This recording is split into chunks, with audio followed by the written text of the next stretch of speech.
Welcome back to The Person Everyone Needs. I'm Webb Hoggard, and today we are continuing to talk about Jesus and how he is a model for us and how he was the person that everyone needs, truly the person that everyone needs, and how we can emulate that in him. Last week we said that Jesus saw people. He sees people.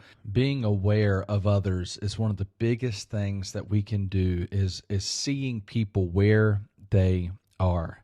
Before we get into talking about how Jesus went into the second thing, which was serving people, I want to share a story about Winston Churchill. During World War II, England needed to increase its production of coal. Winston Churchill called together labor leaders to enlist their support. At the end of his presentation, he asked them to picture in their minds a parade which he knew would be held in Piccadilly Circus after the war. First, he said, would come the sailors who had kept the vital sea lanes open. Then he would come the soldiers and come those from Dunkirk and then gone on to defeat Rommel in Africa. Then would come the pilots who had driven the Luftwaffe from the sky. Last of all, he said, would come a long line of sweat-stained, soot-streaked men in miners' caps. Someone would cry from the crowd, "And where were you during the critical days of our struggle?" And from 10,000 throats would come the answer, "We were deep in the heart of the earth with our faces to the coal." Not all the jobs in the war were in battle, but all the jobs in the nation of Britain contributed to it. I don't know where you're serving at today and what the great big idea you have that you want to be a part of, but I want to tell you that if you will serve as if it's not important to get any credit, there's a good chance that you will end up sharing in it.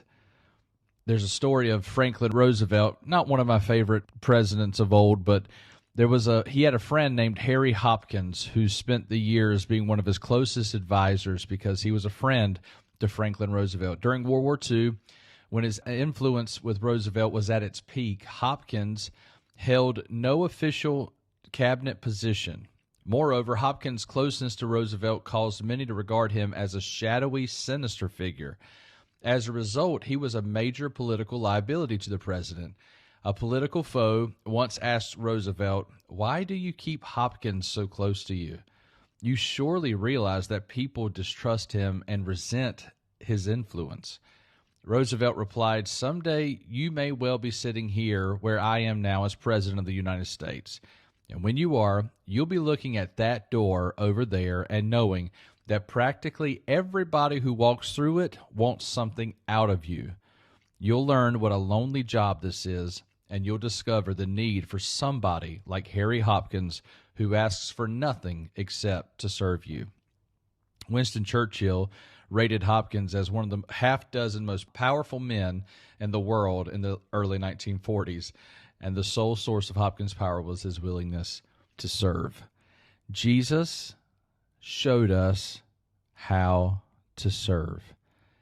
Jesus was a servant. At his heart, at his core, he was looking for ways to give and give and give and give. That's what he wanted to do. He not only wanted to see people, he wanted to serve people. He wanted to help people. The first miracle we ever see God do was in service at a wedding.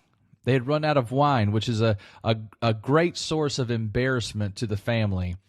And his mother walks over and informs him that they've run out of wine. And he's like, "Woman, don't you know this is not my time? This isn't for me to handle." But it was. It was his time. He went over to where the water jars were, and he turned that water into wine so that the party could go on, so that this family would not receive dishonor from this moment of running out. And so I just think about Jesus, like he always had in his mind that he wanted to try. There's no greater picture of this than Jesus' Last Supper. You know, the last time he would eat with his friends was most likely the Passover dinner that he ate with them. And he stands there. We know through the synoptic Gospels, Matthew, Mark, and Luke, they tell us that Jesus served dinner. He broke the bread. He blessed it. He acted as the host of that dinner, broke the bread and gave that out to each one of them, and passed the cup as well. And not only did he serve this dinner to all of them as the host, But he even told them, every time you do this in the future, remember me. Remember what I've done for you. Remember that I served you. Remember that I served you before I ate, before I partook. I gave to you first. That's the way I want you to live. I want you to live others first, not yourself first. That's not how we're going to live in this life. And so Jesus offers this and blesses them, blesses the food, and serves it. But we also know from John, not only did he serve dinner, but he also served them by washing their feet. Washing their feet was a picture of his willingness to serve. I brought up the Super Bowl commercial where Jesus was washing feet, and I know one of the ideas is that Jesus did not wash Judas's feet, but from my study, that's not what I get. The first thing you would do at that dinner is you would wash feet, and then you would serve dinner.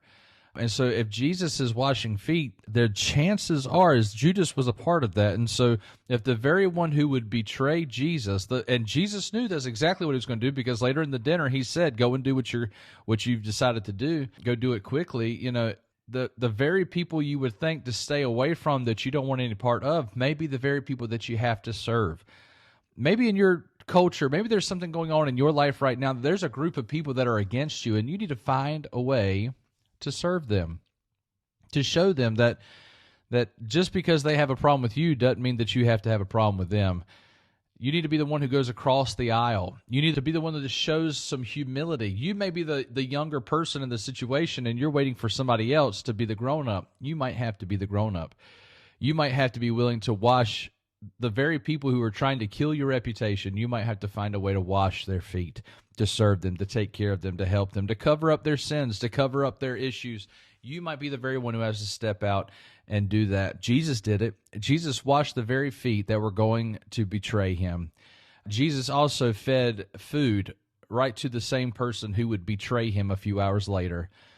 Your behavior is not what gives you the room to be near Jesus. It's Jesus' grace that gives us the room. Booker T. Washington once said, I will not degrade my own soul enough to hate you.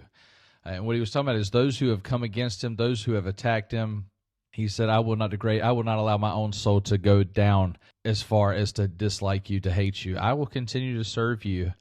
The man who started the Salvation Army, his name was William Booth. Late in his life, he was very sick, and he wasn't able to get to one of the conferences. All of the workers were being drawn together, and he wasn't able to attend. And so right before the meeting, he sent a cable with one word. Now, if you don't know what that is, okay, back in the day, Morse code, it was like the first text message, right? And it costs, each word or whatever. So he only sent one word through cable, and the word was others. Others. Live your life thinking about others. When you spend your life thinking only about yourself, that is a very small existence. Not because you're not valuable, but because you're not the only one valuable. You are very valuable, so valuable that Jesus decided to come. He saw you and he serves you, and then he sacrificed his life for you so that he could be the substitution for what you deserved in the death that you had. If he, the Son of God, was willing to do all of that for you, and then he says to you, everything I've done for you, do for one another, shouldn't we be the kind of people that are others first? That when we're serving others, helping others, we're doing all that we can to get the homeless off the street, when we're doing all that we can to feed the hungry, when we're doing all that we can to comfort the downcast and to heal the broken. In the midst of all that, should not we be the same people, just like Jesus was, that are willing to go to those who, sometimes even harm us, and we pray prayers like, Lord, forgive them, for they know not what they do. We look at the very one who betrays us. We feed those people that betray us. We wash their feet, and we say to them, whatever you need to do, go do quickly, even though we know that the thing that they're going to do is to betray us. Is it not like Jesus to look over at Peter and say, look, I know you're going to deny me, but I've prayed that your faith will return, that you will recover, and that you will be restored.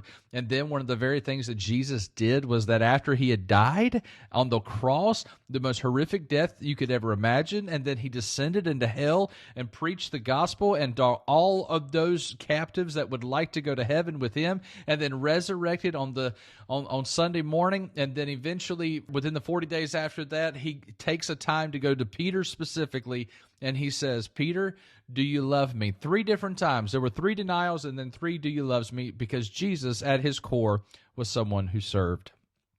Jesus was not above putting a towel around his waist, washing feet. He wasn't above washing his hands, blessing the bread, breaking it, and handing it to others. He was not above serving those around us. That's the kind of God that Jesus was, and that's exactly what he called us to do. This is a really big deal, because serving others is something really hard for us. We want to make sure that it was worth it, and we want to see all the things, but Jesus served not knowing whether it would be worth it or not. When those people he was teaching one day, there was people who broke the ceiling and lowered this person down beside him. You know, he said, because of your friend's faith, I'll heal you. You are healed. Go. And I look at these pictures of all these moments where he just did what was best for people, even when those people didn't do what was best to him. Nicodemus, he was embarrassed to be seen with Jesus, so Jesus met him at night. Peter, James, and John, they failed multiple times, and yet Jesus kept trying to find a way to recover them and tell them they're going to change the world. He serves people. Peter was old. Peter had no business following a rabbi, and yet Jesus sees Peter and he says, this is the guy I want to hand the whole thing to. And he knows that Peter is going to fail him. He knows that Peter is being influenced by the devil. Earlier in the ministry, you know, he says, Jesus, stop talking about the fact that you're going to die. And Jesus said, get behind me, Satan. What was that from? Because he knew that those considerations were not from God. They were from the devil. And yet Jesus didn't give up on him. I just want to tell you, the person that everyone needs is someone who's willing to serve even before they deserve it, even when they don't deserve it, even when they absolutely don't deserve it. Because that's what Jesus does. And Jesus was the person that everyone needs.